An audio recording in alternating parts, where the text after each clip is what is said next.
عن أم المؤمنين عائشة رضي الله عنها قالت قال رسول الله صلى الله عليه وسلم من أحدث في أمرنا هذا ما ليس منه فهو رد رواه البخاري ومسلم. Dari Ummul Mukminin, ibu kepada orang-orang yang beriman, iaitu isteri Nabi SAW Aisyah radhiyallahu anha, katanya sabda Rasulullah SAW,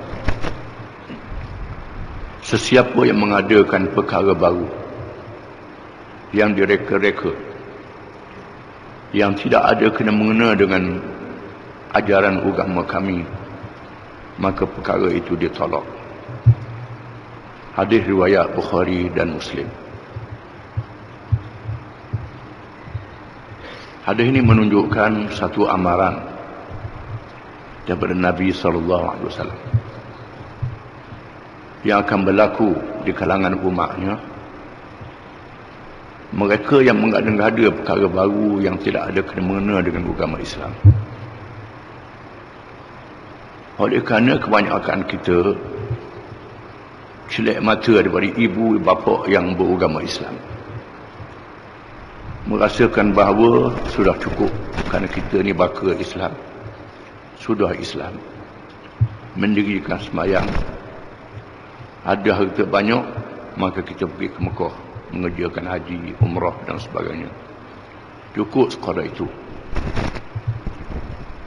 Dengan kita tak sedar bahawa ajaran Islam yang sempurna yang dibawa oleh Nabi Muhammad SAW adalah ajaran yang melengkapi seluruh kehidupan kita, daripada rumah sehingga pejabat, sehingga negara dan sehingga antara bangsa. Semuanya disebut di dalam Al-Quranul Karim yang terkandung 30 juzuk beribu-ribu ayat yang diamalkan oleh Nabi SAW dalam masa 23 tahun. Setelah diamalkan dengan sempurna, barulah Allah Ta'ala mewafatkan Nabi SAW. Dan Allah Ta'ala sudah memberi amaran di dalam Quran, di dalam ayat-ayat yang banyak. Di antaranya firman Allah Ta'ala, Ya ayyuhalladzina amanu udkhulu fis silmi kaffah ولا تتبعوا خطوات الشيطان إنه لكم عدو مبين. Wahai orang-orang yang beriman, masuklah kamu ke dalam agama Islam semuanya. Jangan kamu ikut langkah-langkah syaitan. Sesungguhnya syaitan itu adalah musuh yang nyata kepada kamu. Dengan makna sekiranya sembahyang saja kita ikut Islam, puasa, haji dan nikah kahwin saja kita ikut Islam, dalam masalah kehidupan kita, politik, ekonomi, undang-undang dan lain-lain, kita tak ikut Islam, bermakna ikut syaitan. Inilah amaran daripada Allah Subhanahu Wa Taala. Orang Islam hari ini menghadapi bencana yang besar di seluruh dunia Islam setelah jatuhnya kerajaan Islam tahun 1924, kerajaan Osmaniyah. Negeri orang Islam dijajah dan orang Islam dipimpin oleh ketua-ketua negara yang disokong oleh penjajah yang bukan Islam, yang beramal dengan cara yang bukan Islam. Negeri Arab lebih teruk daripada negeri kita lagi. Sekarang berita yang terkini pagi ini melaporkan bahawa peperangan sedang berlaku di Tripoli untuk menawan ibu negara Libya, untuk menjatuhkan kerajaan yang dipimpin oleh Muammar Gaddafi. Gaddafi ini seorang pemimpin yang sudah berpuluh tahun memerintah, membawa satu ajaran pakai Quran saja, tak payah pakai hadis.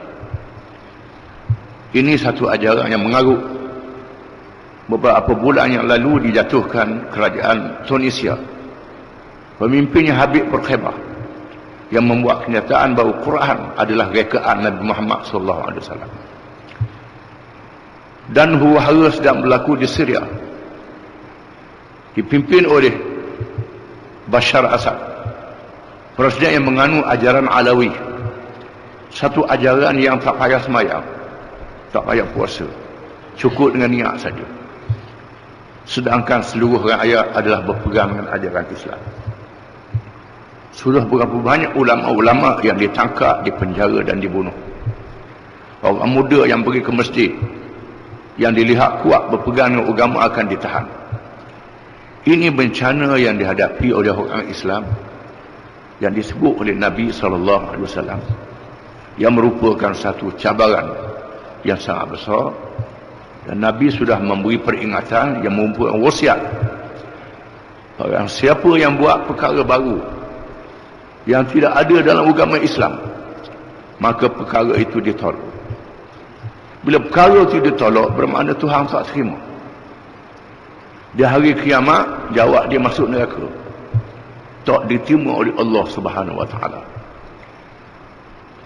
Seorang ulama di Indonesia, Pak Hamka, dalam kitab Tafsir Al-Azhar jilid yang ke-6, dalam suratul An'am, menyatakan bahawa di sana ada orang-orang Islam yang membawa cara hidup yang bukan Islam. Tak perlu lagi kita ikut cara hidup Islam ni, tak payah pakai undang-undang Islam, tak payah pakai peraturan Islam. Asal kita semayang dah, puasa dah, zakat dah, haji dah. Nak jadi komunis tak apa, nak jadi nasionalis tak apa, nak jadi sosialis pun tak apa. Boleh anut apa saja ideologi, pandangan, cara hidup yang bukan Islam. Mereka yang macam ni adalah mereka yang memecahkan agama. Agama yang sudah sempurna, yang diturunkan oleh Allah Subhanahu Wa Taala. Dalam keadaan dia tidak sedar, dia sudah menjadi kafir walaupun dia semayang.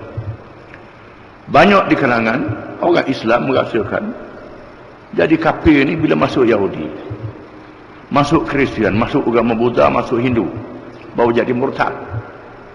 Dengan dia tidak sedar bahawa bila dia menolak mana-mana hukum Islam, mengingkari, tidak percaya kepadanya, maka dia sudah membatalkan dua kalimah syahadat yang diucapkan. Inilah bala yang diberi amaran oleh Nabi SAW, iaitulah mengada-ngadakan perkara baru, perkara yang tidak diajar oleh Nabi Muhammad SAW. Dan Nabi sudah bersabda dalam satu hadis yang diriwayatkan oleh Imam Malik, taraktu fiikum amrain lam tadillu ba'di ma in tamassaktum bihima, kitab Allah wa sunnati. Riwayat Imam Malik dalam kitab Muwatta. Yang berarti aku tinggalkan kepada kamu, selepas aku mati aku tinggalkan kepada kamu dua perkara.